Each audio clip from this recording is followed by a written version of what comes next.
Le dimanche de 21h à 23h, c'est sur Radio 19. Yes. Ok. C'est le moment que vous attendez tous. Le plat de résistance. Le plat du jour, comme on l'appelle en interne. Le plat du jour. Le moment, voilà, de l'émission qui est le plus suivi. On sait qu'on a des followers en Russie, en Chine, en Australie et même sur la Lune. N'hésitez pas à nous appeler depuis la Lune. Il y a pas bon, ce soir on est en galère de Max. Ce soir on est en galère de standard, mais il n'y a pas de souci. La semaine prochaine vous nous appelez depuis la Lune. On est là pour répondre. Ça va les filles? Super. On est avec Angèle Garnier et Marie-Lou Nessy. Exactement. Qui sont là pour nous parler de leur petit projet. Enfin, petit projet. Je dis petit projet parce que je dis petit, parce que c'est affectif, t'as compris. Qu'elles jouent cet été au Festival de l'Avignon, au théâtre L'Archipel. Donc, on va leur poser des petites questions. Hein, vous savez, vous adorez quand on pose des questions. Déjà, première question, c'est toujours important de commencer par cette question. Comment ça va? Bah, ça va très bien. Ça va, vous êtes bien installé dans votre canapé? Super. Chaque fois, on laisse le canapé aux invités. Moi, j'ai mal au dos à chaque fois. Après, putain, un jour, je le prendrai. Wallah. Bah, il faudra que tu sois invité. Voilà. Ah ouais. Voilà. Vas-y. Donc, fais un projet. Vas-y. Vas-y, c'est bon. C'est pas tranquille. Donc, écoutez, est-ce que on va donc vous montez un spectacle, une création autour de Charlotte Salomon, c'est ça, qui est une artiste peintre de la première moitié du XXe siècle. Ouais. Est-ce que, Angèle, tu peux un peu nous expliquer comment t'es venue l'idée donc je vais en parler un petit peu vite fait. Donc c'est une artiste qui était juive allemande. Tu m'arrêtes si je me trompe. Juive allemande qui a fui pendant le début à l'arrivée du nazisme en Allemagne, qui a fui dans le sud de la France et qui en gros recluse dans son sud après beaucoup d'événements. Je vais pas tout raconter. C'est lancé dans la production d'une œuvre qui s'appelle Vie ou Théâtre. Vie et Théâtre ou Vie ou Théâtre? Non, c'est Vie ou Théâtre. Vie ou Théâtre, avec des points d'interrogation à chaque fois. Donc voilà, une œuvre picturale, de peinture quoi. Et de texte. Et de texte, donc qui a été sa seule œuvre parce qu'elle a été déportée malheureusement et elle est morte à Auschwitz en 1943. Mais voilà, et du coup... est-ce que tu peux nous dire un peu la rencontre, comment ça t'est venu, comment t'as rencontré, comment t'as découvert Charlotte Salomon et qu'est-ce qui t'a poussé à... En fait, j'avais jamais entendu parler de Charlotte Salomon et j'ai lu il y a 3 ans, le livre de David Funkinos, Charlotte. Du coup qui est écrit en vers, qui est sublime, et donc je l'ai lu et j'ai adoré cette histoire. L'histoire de cette femme du XXe siècle hyper très émancipée et aussi qui a eu une grande histoire d'amour et en même temps avec le contexte de la Seconde Guerre mondiale et l'écriture de Funkinos qui m'a beaucoup touchée. Et j'avais envie de m'intéresser plus à cet artiste et j'avais envie d'en faire quelque chose, ça me suffisait pas juste de le lire. Et puis après je suis arrivée en première année du Studio d'Asnières et c'est là où j'ai rencontré la quasi-totalité des comédiens. Et puis du coup toute la première année j'ai passé mon temps à les regarder et à voir qui pouvait correspondre à quoi dans Charlotte. C'était plus un jeu comme ça. Après l'édition de Vie ou Théâtre, elle a été publiée pour la première fois en 2015, en octobre. Et du coup j'ai découvert son œuvre juste après avoir lu le livre et là c'était incroyable. Enfin, je savais que je voulais monter un truc dessus. C'est plus de 700 gouaches avec plus de 300 feuillets de texte, des annotations musicales. Elle a une mémoire photographique extraordinaire. Elle traite de tous les sujets. Ça traite du nazisme, du suicide de la famille.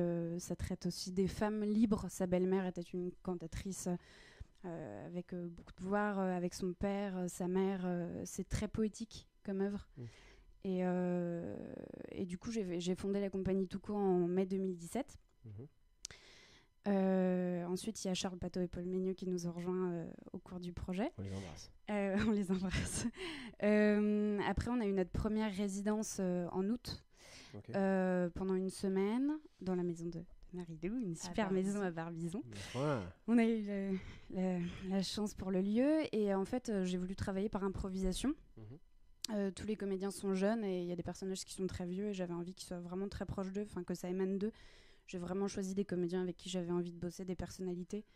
Et du coup, peu à peu, on a fait plein d'impro. J'avais choisi à peu près des scènes, des parties du livre, des événements que j'avais envie de travailler. Et peu à peu, on a forgé ensemble une trame. Et ensuite, j'écrivais de mon côté, mais on a travaillé sur improvisation jusqu'en janvier. Et après plusieurs versions de la pièce, elle est enfin finale. Et du coup, on a travaillé avec le texte à partir de février-mars. Donc voilà, donc ça a commencé un peu par une écriture de plateau. Et puis là, c'est fini en répétition avec le texte. Ok. Parce que du coup, moi, je me demandais ça. Donc c'est une création, mais donc, quand tu parles du texte, c'est le bouquin de Fuenquinos ? Alors pas du tout. En fait, au début, c'était notre base. C'est-à-dire, c'est ça qui m'a donné envie de traiter de l'histoire de Charlotte Salomon. Et c'est David Fuenquinos qui m'a permis de découvrir l'œuvre Vie ou Théâtre. Ouais. Et donc au début, c'était plus inspiré de Fuenquinos. Ensuite, ça a été plus inspiré de Vie ou Théâtre. Et je crois qu'aujourd'hui, on se l'est vraiment approprié à nous. On a aussi modernisé beaucoup de choses. Je crois que les acteurs collent les personnages de plus en plus. Ils sont très proches d'eux et du coup, maintenant, c'est plus à nous. Et, pardon, mais du coup, comme tu viens de le dire, tu travailles sur des improvisations. Tu as demandé à tes acteurs de faire un travail de recherche. Déjà, ils ont tous lu Charlotte de Fuenquinos et Vie au Théâtre. Du coup, ils ont tous lu son œuvre qui est quand même très conséquente. Il y a toutes les informations et en fait, du coup, ils ont tous eu. Ce qui était très intéressant, c'est qu'ils avaient tous leur perception de l'œuvre. Par exemple, Charles a été particulièrement attentif à la peinture et aux positions dans les peintures. Marie-Lou, elle a été très touchée par la vision des anges, etc. dans le ciel. Chacun avait une vision très, très différente et particulière de Vie ou Théâtre. On en a beaucoup, beaucoup parlé. Parce qu'il y a aussi énormément de théories philosophiques très compliquées. Voilà. On en a beaucoup parlé et puis peu à peu, ensemble, on est allé sur le chemin de leur personnage et voilà. Et sur scène, vous êtes, il y a combien d'acteurs ? Il y a 8 comédiens. 8 comédiens, 8 personnages parce que... Il n'y a pas 8 personnages, il y en a plus. Ok. En fait, il y a 11 personnages et après, il y a plein de petits personnages qui viennent comme ça. C'est vraiment un tourbillon de vie. Ça a l'air d'être une pièce chorale un petit peu, la manière dont c'est vraiment ça. Tout se répond. En fait, c'est l'angle de vue de notre pièce, c'est le tourbillon de vie de Charlotte. On essaie en 1h10 de représenter quels sont les événements qui l'ont mené à créer Vie au Théâtre. Donc en fait, on balance entre Berlin, Villefranche-sur-Mer, entre présent et passé. Elle est en train de créer son œuvre et en même temps elle se remémore des souvenirs sans que ça soit des flashbacks. Mais c'est vraiment un aller-retour entre les personnages qu'elle crée, puisque ce sont les personnages qu'elle crée, c'est leur vie, c'est sa vision. Comprendre pourquoi cet artiste en est arrivé là aujourd'hui, il y a une explication aussi dans le... C'est ça. C'est comment elle en est arrivée à créer une œuvre telle en à peine 2 ans. Et parce qu'elle a fait plus de 1300 gouaches, elle en a choisi 780, mais... Du coup, Et donc du coup, en fait, c'est pas... Parce que moi, je me demandais comment on crée un spectacle, une histoire sur quelque chose qui s'est réellement passé. Parce que là, en fait, comme tu le défends, ton spectacle, c'est plus une espèce de questionnement, de quelque chose où on recherche autour de cet artiste. Et c'est pas il n'y a pas du tout de volonté de... juste retracer les événements historiques. Il y a plusieurs visions aussi de et son œuvre. Du coup, est-ce que vous vous souciez quand même est-ce que c'est important dans votre démarche entre guillemets l'exactitude historique ou c'est pas Alors, je pense qu'on a essayé d'être... après, c'est notre vision, mais je pense qu'on a essayé d'être le plus fidèle à Vie ou Théâtre dans le sens où ses paroles, ce qu'elle dit, parce qu'il y a quand même beaucoup de textes, du coup elle explique beaucoup. Par exemple, elle a une relation amoureuse et sa belle-mère a été interviewée après la mort de Charlotte Salomon. Elle disait que sa relation amoureuse n'avait pas eu lieu, que c'était impossible qu'elle ait eu cette relation amoureuse, alors que Charlotte peint plus de 400 gouaches sur cet homme. Et c'est impossible. Pour nous, ça nous a paru impossible qu'elle n'ait pas vécu une relation alors qu'elle avait autant peint sur lui. Du coup, on prend sa vision à elle. Après, sur l'exactitude des faits historiques, moi j'ai voulu j'avais pas envie de parler de la Seconde Guerre mondiale. J'avais envie de parler de Charlotte Salomon, qui en effet se passe pendant la Seconde Guerre mondiale. C'est indissociable. Mais j'avais pas envie que ce soit un documentaire. J'avais envie de parler d'une artiste et je pense qu'on parle plus d'une artiste que d'une femme dans la Seconde Guerre mondiale. Ouais, c'est la volonté de défendre, de comprendre un peu la création d'une œuvre qui t'a marqué, quoi. Okay. C'est une sorte de fresque, en fait. Ouais, c'est une fresque un peu de ses entrailles, quoi. Enfin, c'est un peu... d'ailleurs, la scénographie évoque vachement ça. On n'a pas notre scénographe là, mais c'est vraiment ça, en fait. Il y a une performance en live pendant tout le spectacle. Et c'est ses entrailles qui grandissent. Et donc, c'est ça, en fait. C'est ce qu'elle a dans le ventre. Et parce qu'elle a accouché de cette œuvre. C'est tout ce qu'elle a dans le ventre, tous ces personnages qui jaillissent, quoi. Okay. Ouais, mais moi j'avais vu, du coup j'ai quand même eu l'occasion de lire votre dossier de presse. Et du coup, tout le chapitre sur la scénographie m'a vachement intéressé. Bon, malheureusement elle n'est pas venue, mais j'avais 2-3 questions à lui poser, mais peut-être tu pourras me répondre. Enfin, je me demandais comment elle était arrivée à cette scénographie. Tu vas parle-nous de la scénographie déjà, avant de poser des questions dessus. Du coup, c'est Juliette qui s'en occupe, Juliette Beignet, qui est aux arts décoratifs, qu'on embrasse très fort, qui fait une performance au 104 actuellement, donc ça va. Ah ouais. Ça marche. Oui, en fait, Juliette, donc elle a lu Funkinos, on est amis depuis un petit bout de temps maintenant, et je lui ai parlé directement du projet, je voulais directement travailler avec elle. Elle travaille beaucoup, enfin c'est une danseuse aussi, elle travaille beaucoup sur le corps, sur les mots, sur les couleurs. Elle a assisté à notre première résidence pendant 1 semaine. Et c'est comme ça que la scénographie est venue. En fait, c'est en voyant les acteurs sur scène, leur corps. Et c'est ce que ça lui inspirait. Elle est passée par plusieurs étapes, mais la scénographie a vite été fixée dans sa tête. En fait, c'est des châssis. Du coup, parce que la pièce est séparée en plusieurs parties qui représentent des couleurs. Parce que Charlotte Salomon n'a peint qu'avec des couleurs primaires. Enfin, qu'avec les couleurs primaires, du coup. Du coup, ça représente ça, et en fait, c'est-à-dire qu'au fil des scènes, la scénographie se construit peu à peu, la peinture se construit. On peut imaginer que c'est Charlotte qui peint derrière ses toiles, et en même temps de revivre les scènes qu'on voit sur scène.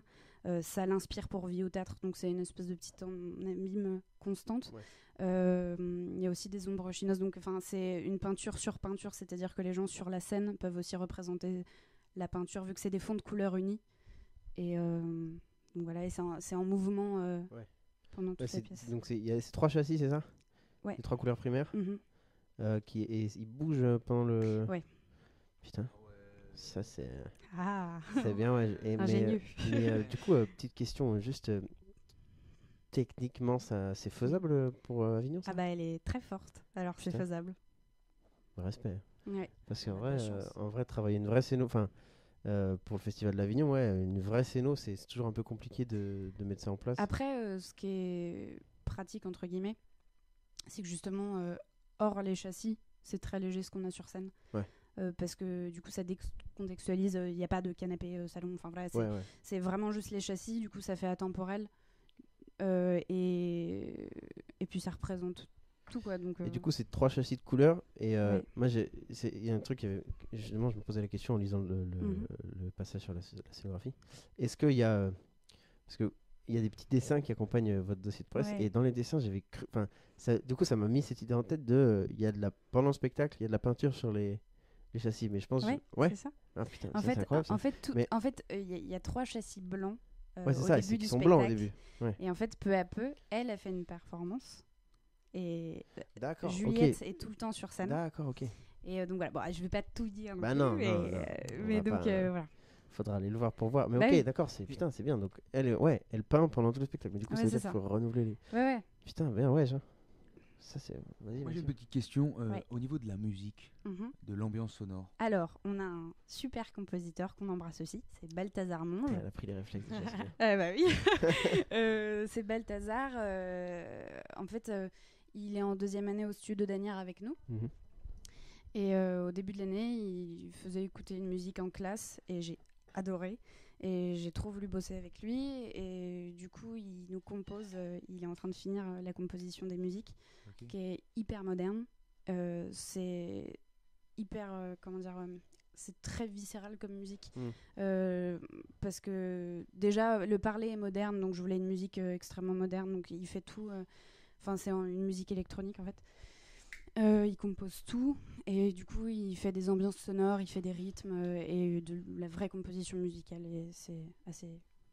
J'adore. Ça, c'est bien, vous êtes hyper bien entouré, c'est cool. Ouais, ça c'est chouette. Marilou, t'as pas dit grand chose encore, du coup j'ai quand même posé une petite question. Allez Marilou. Pense pas que tu vas y échapper, ne t'oublie pas. Attention. Je me demandais comment est-ce que on aborde un rôle comme celui-là donc tu joues Charlotte dans le spectacle. Ouais. Comment est-ce que c'est quand même je trouve c'est quand même quelque chose d'énorme de jouer quelqu'un qui a vraiment existé et qui est passé par un truc aussi fort. Dans quel état d'esprit tu te mets pour travailler là-dessus? Ça n'a pas été facile parce qu'au début il y a aussi une image hyper imposante. C'est quelqu'un d'assez impressionnant, Charlotte, quand on voit ce qu'elle a fait, quand on voit ce qu'elle a vécu, et puis aussi comment Angèle m'en parlait. Il y avait aussi quelque chose où c'était encore plus voilà. Et avec Angèle qui m'a vachement aidée à petit, on va dire faire plus moi tout en racontant Charlotte, en essayant de m'approprier sans réellement sans le négatif du mot. Et du coup ça s'est fait aussi avec les gens avec qui je jouais. Les relations ont un peu changé, donc ça m'a aidé à voir donc comment eux me prenaient en charge aussi. Et comme on a créé tout un univers autour de la pièce, on a fait beaucoup d'impro dans la maison. On a fait des impros parfois qui duraient 40 minutes, 20 minutes, ça s'arrêtait pas, on bougeait partout. Ça a créé un espèce d'univers où on était obligé de suivre et en fait ça s'est créé tout seul. C'était assez dingue. Et d'en parler aussi avec les autres. Moi j'adorais regarder les peintures. C'est vrai qu'Angèle est arrivée avec cet énorme bouquin parce que Charlotte c'était assez abstrait. J'ai adoré le livre, mais d'un coup quand on voit les peintures ça renvoie une image hyper concrète. Et puis ça parle vachement de voir des corps, de voir des couleurs. Ça aide vachement à s'imprégner, on va dire, de la personne et de la comprendre plus, on va dire. Donc c'est comme ça un peu que ça s'est fait. Ouais, parce qu'il y a quand même, moi, il y a aussi une question que je me posais, c'est pour toutes les deux. Comment, donc déjà, créer un spectacle sur base d'impro, c'est quand même déjà beaucoup de travail. Et comment est-ce qu'on improvise sur des situations, tu vois, il y a un truc où il y a un décalage qui est pas là quand tu improvises et que tu inventes totalement tout, c'est entre guillemets plus facile. Mais quand là, tu as une base de quelque chose qui est inscrit dans l'histoire, tu vois, tu peux pas trop te libérer de l'histoire de tes personnages. Comment tu passes dans le côté où c'est ta liberté d'improviser qui prend le dessus? Toi, tu nous as vu faire, ça s'est aussi fait petit à petit. On va dire qu'on s'est libéré petit à petit. Au début, on avait l'image qui était très forte.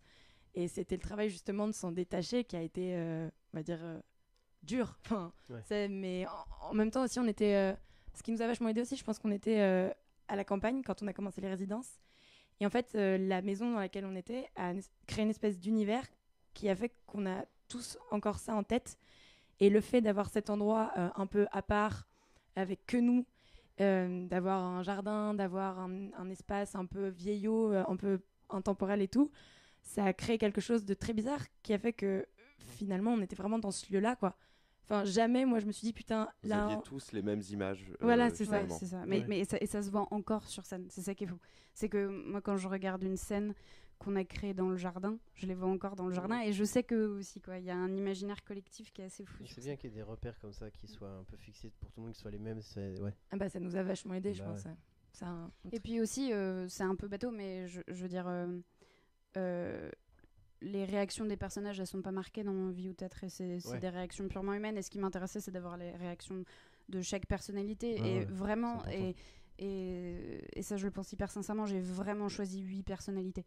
Ils ont un physique très différent, ils ont une personnalité très différente, très forte et je sais que Marilou je l'ai vraiment choisie parce que voilà, à Agnières je me suis dit ok elle peut être Charlotte complètement quoi.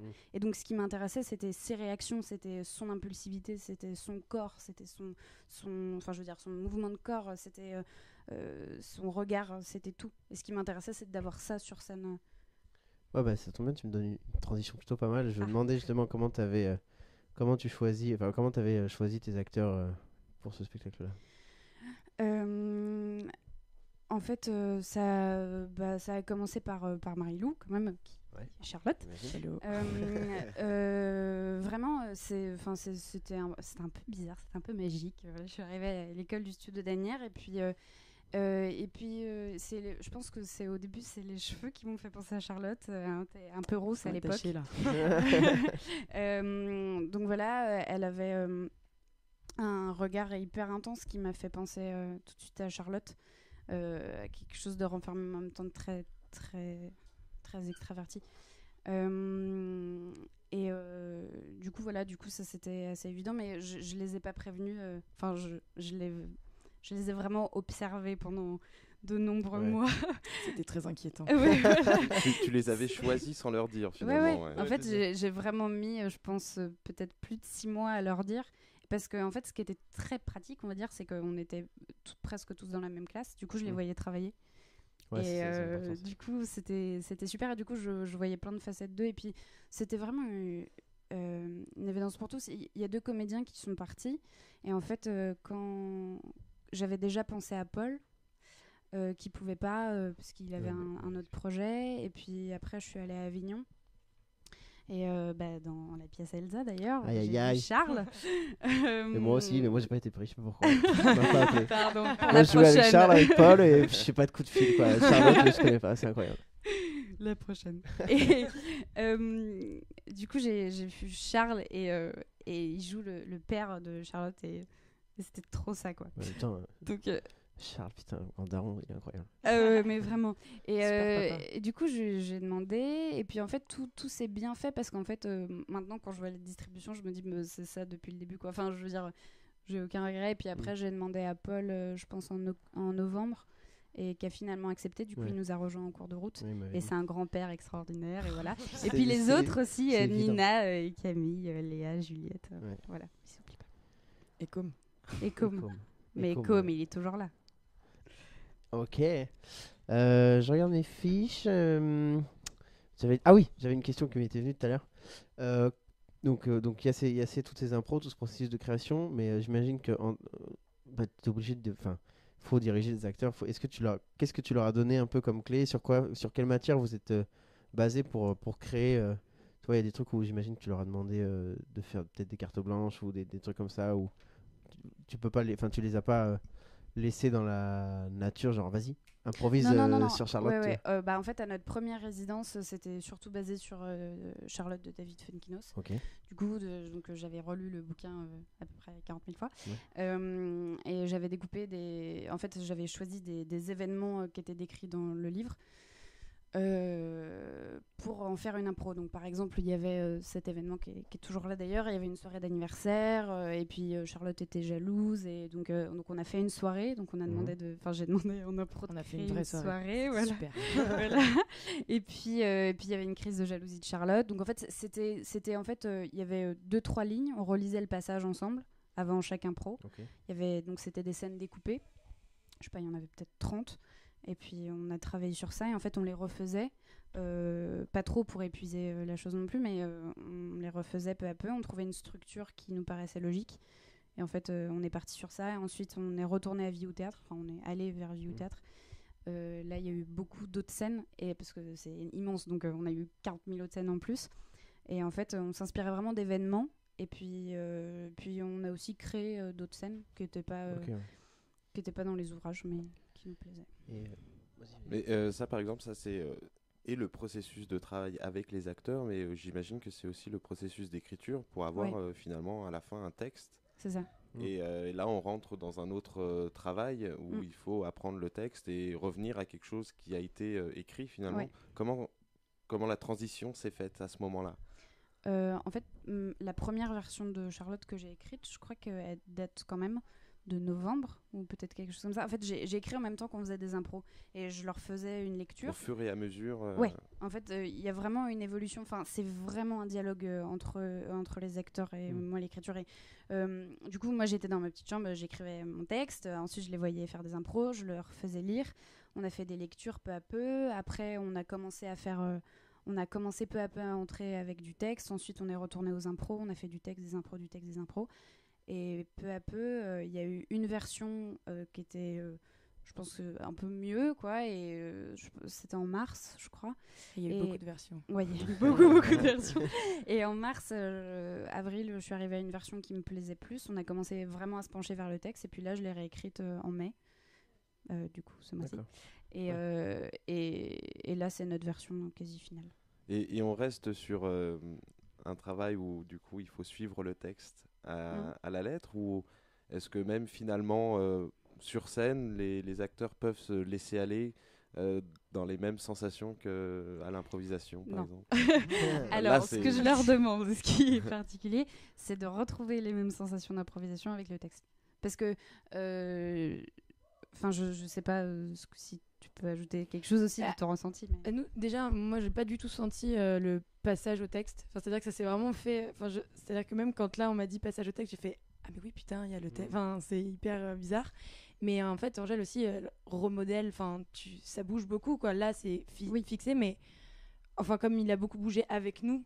C'est pas comme si elle nous l'avait donné. Oui, et vous le découvriez voilà, comme ça, c'est ça. de but en Donc, blanc. il y a quelques petits passages qui ont été rajoutés, mais vite, voilà. Et puis, si on peut discuter avec Angèle, donc elle est vachement là pour nous puis comme vous avez fait partie du processus de création, j'imagine que finalement, c'est pas trop une surprise. Enfin, il y a un truc où vous partagez aussi quelque chose de presque d'auteur, quoi, de ce texte-là, quoi. Et puis, c'est très pratique parce que quand il y a une phrase qui les gêne, ils me le disent et puis on en parle et puis ça se trouve on va vérifier, on peut dire donc, voilà. Et le texte bouge aussi quand on répète et on se dit ensemble attends ça marche pas du tout, il faut d'abord qu'il y ait ça et ensuite ça. Là on vient de restructurer une scène parce qu'en fait on voyait que ça marchait plus et puis voilà, ils me disent aussi ce qu'ils en pensent. Oui, c'est un spectacle qui va évoluer d'année en année. C'est ça en fait. Voilà. Bah ouais. Et moi je me demandais donc tu fais que la mise en scène, tu ne joues pas dedans, Non. Et est-ce que, parce que c'est difficile de se positionner en tant que metteur en scène, surtout quand on travaille avec des amis, est-ce que tu laisses un peu la parole aux acteurs, tu les laisses beaucoup de liberté, ou au contraire tu quand même tu gardes ta place un peu de metteuse en scène, tu as toujours le dernier mot, sans que ce soit autoritaire et dictatorial, tu vois, mais un truc où comment tu te positionnes par rapport à tes acteurs et comment tu les positionnes eux? Attention, elle est là. Oui, je sais. J'ai envie d'entendre ce que tu vas dire en fait avant. D'accord. J'ai l'impression, mais après c'est toujours ma perception, c'est pas la leur, donc je sais pas. Non, en tout cas, leur parole est ultra importante pour moi. Et d'ailleurs, ma question qu'ils ont le plus entendue, c'est qu'est-ce que vous avez ressenti, comment vous vous sentez, etc. Non, mais vraiment, même après la lecture, même niveau écriture, je leur demandais vraiment. Et puis même dans la mise en scène, après, il y a des choses où voilà, je suis pas d'accord avec eux, et puis du coup, je leur dis. Et puis voilà, mais il y a des choses où aussi. Parfois, un acteur, il est pas en confiance, du coup, il dit mais non, c'est pas du tout ça. Et puis là, oui, je pense qu'il faut avoir le dernier mot. Mais c'est juste pour eux, quoi. Ça m'amuse pas de juste diriger pour diriger. Ouais. Elle parle vachement avec nous. C'est hyper cool comme façon de diriger. On a beaucoup de liberté, on peut discuter avec elle.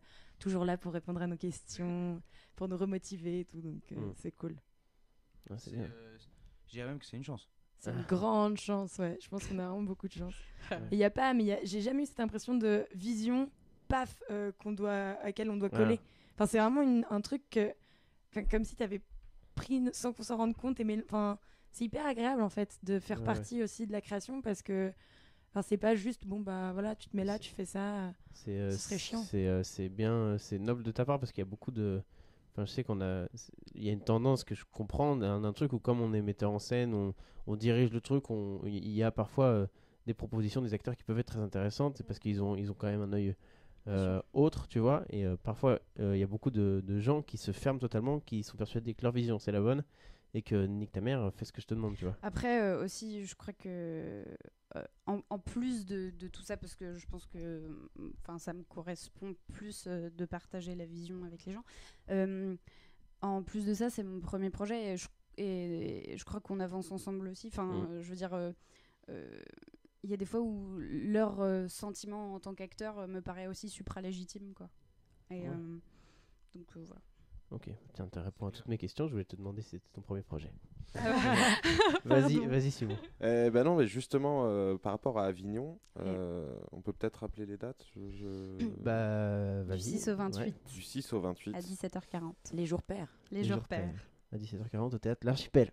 C'est à l'Archipel Théâtre. Ne vous trompez pas, il n'y a plus beaucoup de théâtre dans les panneaux. Maxime, tu fais tomber ton micro. Maxime, Pardon. tu fais tomber le Il micro. nous a coûté cher. Hein, Mais, celui-là. mais Attention. j'avais une question. C'est ton premier projet. Est-ce que Avignon, c'était l'objectif?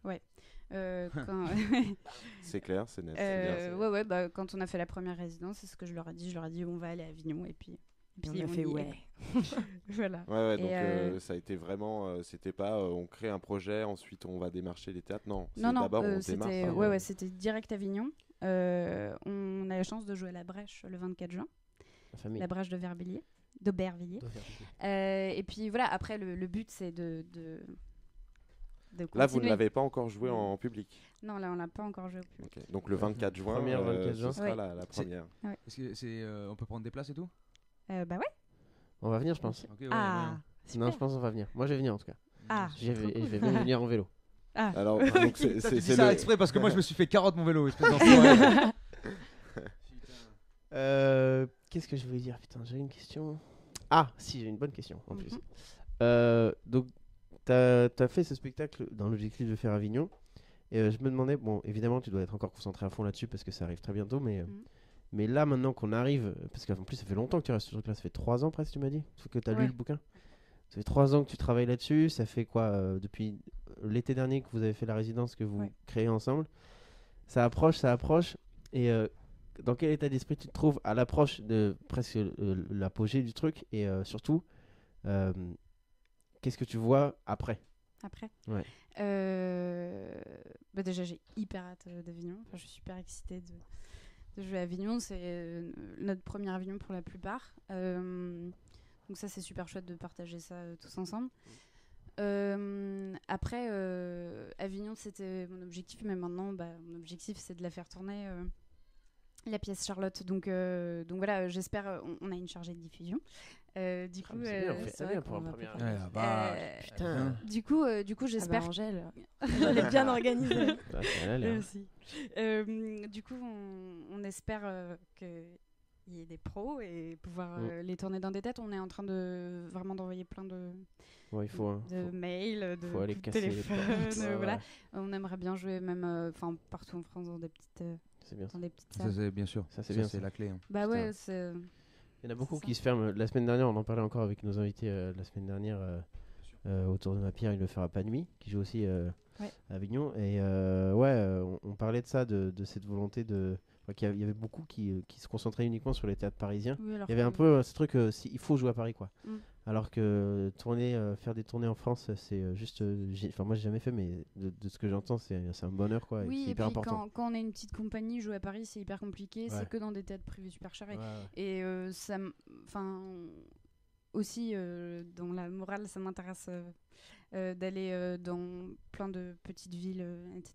Je trouve ça plus intéressant Bah ouais, aussi grave. de se confronter à un public qui est pas hyper Parisien. oui, qui est pas hyper parisien, qui est pas hyper sensibilisé au théâtre. Ouais. Enfin voilà, c'est un idéal parce que voilà, mais c'est vraiment ce qui me tente, quoi.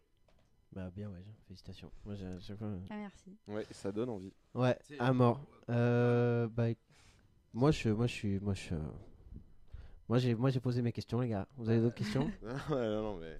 Tout était clair, vraiment. C'était. Ouais, Non, mais ça donne envie. Franchement, ouais, bravo pour ce. Enfin, bon, j'ai pas encore vu, donc je vous dirai bravo quand j'aurai vu. Oui, Bah c'est ouais. ça. Mais, Bravo mais en quand tout cas, ça donne hyper envie. Vous avez bien bossé.